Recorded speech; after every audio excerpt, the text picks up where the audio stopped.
Hello, welcome to Developing Story with America Media. I'm Michael O'Loughlin, America's national correspondent. This week, Americans in every state participated in protests, rallying for Black Lives Matter and calling for an end to systemic racism.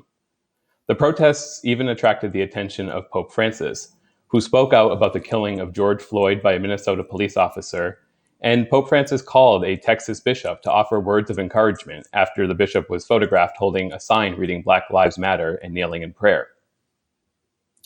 Joining me today from New York is Father Bryan Massingale, a professor of ethics at Fordham University and the author of Racial Justice in the Catholic Church. Father Massingale recently wrote an essay for the National Catholic Reporter called The Assumptions of White Privilege and What We Can Do About It.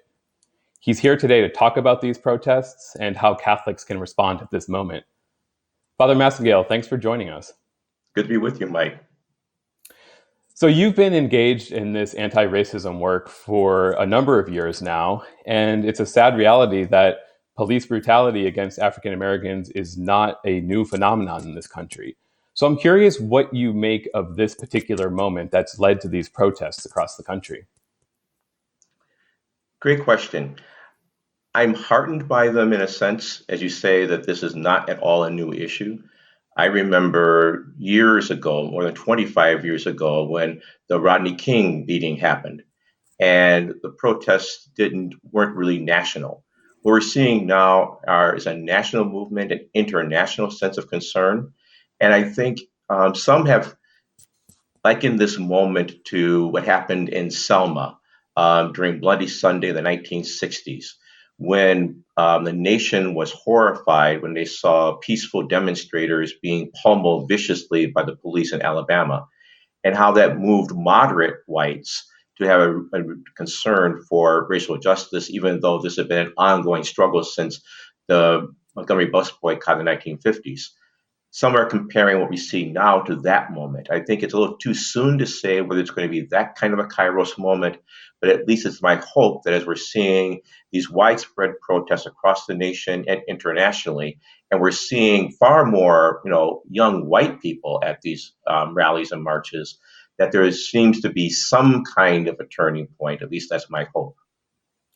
Yeah, I'm curious what you think of that. I attended and covered one of the protests here in Chicago and did notice that there was a large gathering of young white people, like you mentioned. What do you make of that phenomenon that this does seem to be a diverse set of people protesting? Well, one, I think it's a good thing. But two, I think there's also been some controversy because some people have gotten upset about some of the violence that's been a part of these protests. That one, we don't want to overplay that. The vast, vast majority of these protests are peaceful. Except we know that peaceful protests don't make as compelling videos as burning cars or broken windows. But the other thing I would be cautious about is that yes, we need to have a large number of whites who are involved and who are committed, but we also need them to be attentive to the voices of people of color who have been advocating in the forefront of this, and we don't want those voices to be drowned out by the presence of whites. But as I said in my NCR piece you referenced, it isn't until white people are as outraged by this as African Americans and people of color that we're going to see substantial change in this country. And in your essay at NCR, you reflected on white privilege and the ways of whiteness, as you called it. I'm curious if you could talk a little bit about that and how they perpetuate systemic racism in this country. Great. Let's back up and let's talk about the starting point for that article was looking at an incident that happened in Central Park when a young white woman, Amy Cooper, called the police on a black man, Christian Cooper, no relation, because he had simply asked her to comply with the park regulations and put her dog on a leash. And she said, I'm going to call the police and tell them an African American man is threatening me. And indeed, she did so. Now, why did I focus on that rather than the more gruesome episodes of George Floyd's execution and Ahmaud Arbery and others? I think because when we focus on those murders, I think the tendency is for white people to say, well, I would never do something like that. So it's something that happens out there. What Amy Cooper reveals are the dynamics of whiteness that sustained the entire system of racism. She assumed that her race would work in her benefit. She assumed that she would carry the presumption of innocence. She assumed that he would carry the presumption of guilt. She assumed that the police would believe her and her lies over him and his truth. She assumed that if he protested, he would be seen as playing the race card. And she also assumed that no one would ever accuse her of playing the race card. In other words, what Amy Cooper is, she wasn't an evil person. From all accounts, she's a very good person. But when push came to shove, she went on automatic pilot. She said she acted on reflex. And she gave ample evidence, stark evidence of the ways in which white people are socialized to view the world and to view people of color, even without their conscious knowledge or their conscious realization. And as I said in the article, Amy Cooper knew what she was doing. And so do we. That's why we understood what was going on in the situation. And that's the problem. That's the problem.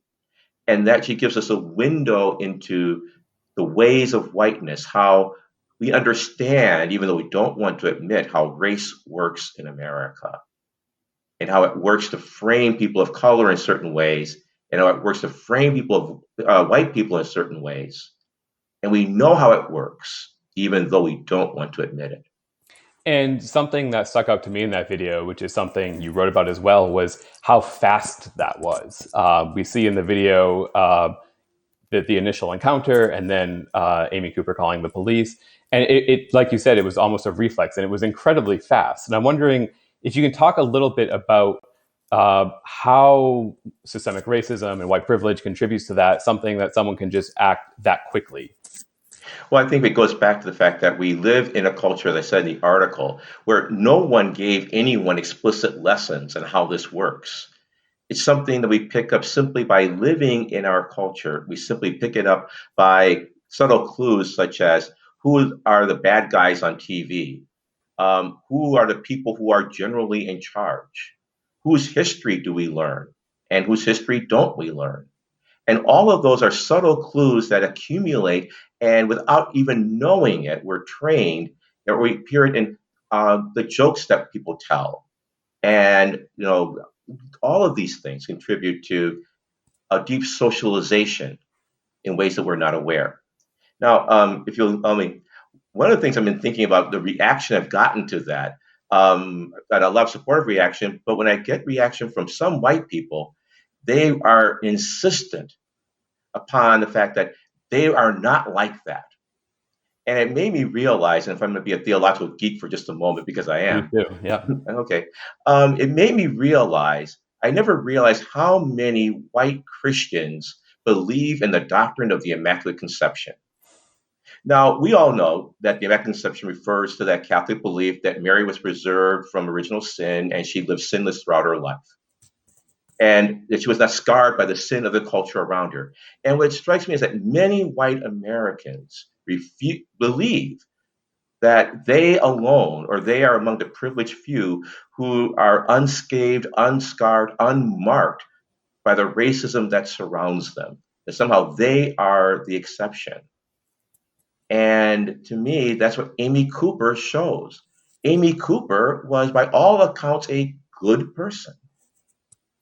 Yet she knew in a moment of crisis what to say and what to do that could capitalize on how race works in America. And I think many, as I said, many white people, that's a realization they don't want to face. And so I think the good news is that I guess people do.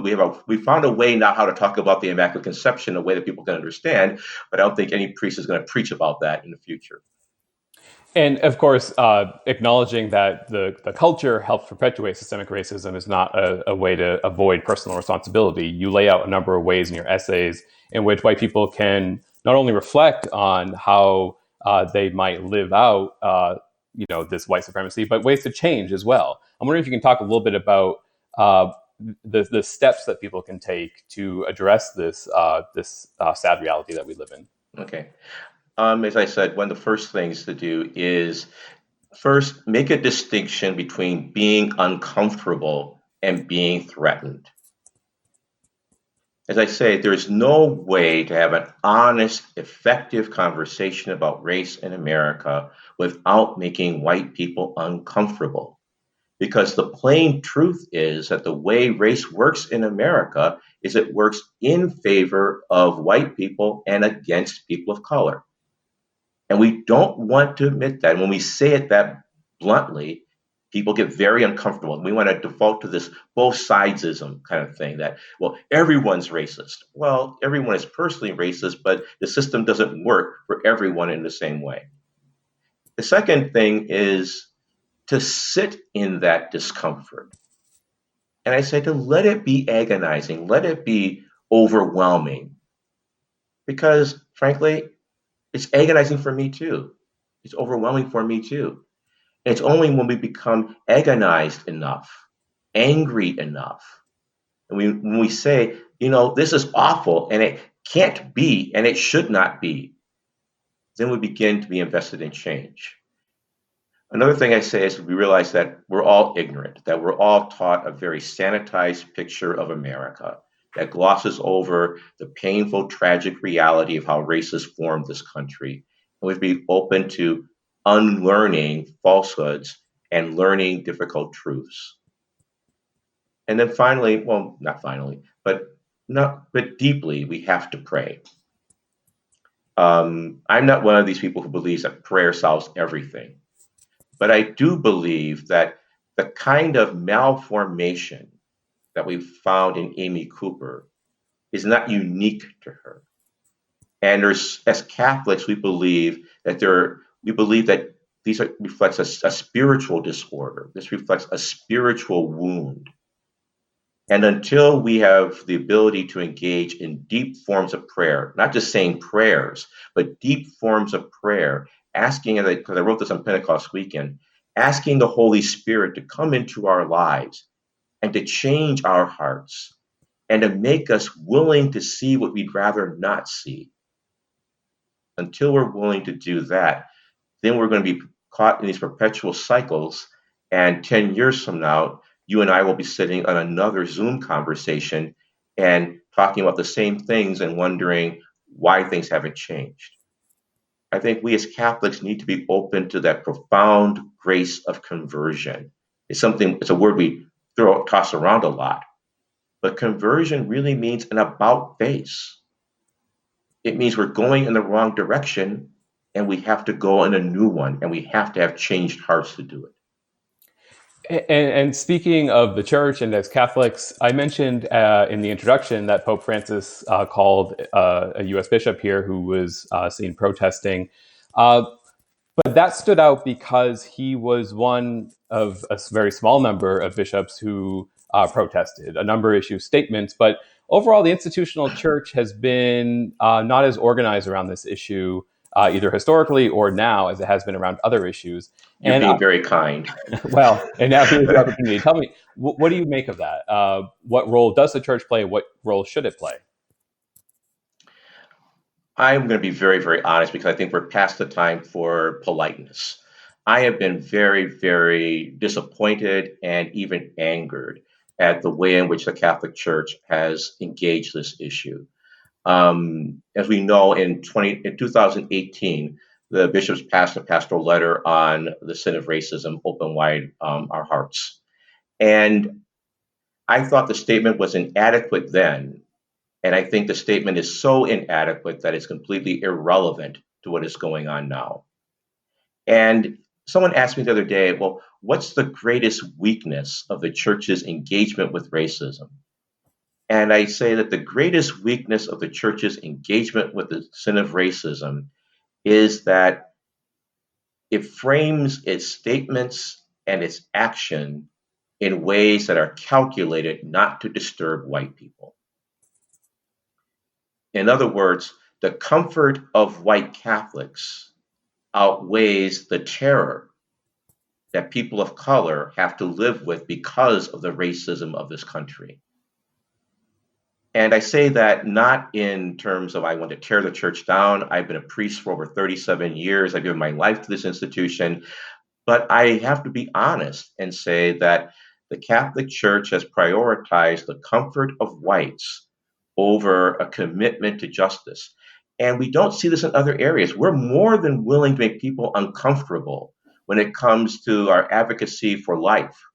And we're more than willing to make people uncomfortable when it comes to our advocacy on issues of sexual morality, and especially in LGBTQ issues. We have no problem making people uncomfortable there. But when it comes to issues of race, that's when we see this pullback and this kind of this overly cautious approach that refuses to state the blunt truth. Let me give us an example of that. In the 2018 letter, when they talk about police violence, they say something like, we have to admit that there are times when people of color find their interactions with the police marked by fear. In the very next sentence, though, we condemn rhetoric that's directed against the police. It's the only place in the document that the word condemn appears is in defense of police. And there's nowhere a critique of the fundamental culture of policing that leads to the kind of tragedies that we've been seeing over and over and over again. So, yeah, I do think that we have a long way to go in the church. And I really appreciated not only Pope Francis' call to the bishops, but also his statement that he gave on lamenting the death of George Floyd. If you recall, in that statement, he said, we cannot turn a blind eye to racism and claim that we are defending the sacredness of human life. And I think that's a particularly relevant question for Catholics because all too often in this church, we find a concern for pro-life being used to soft pedal a concern for racism.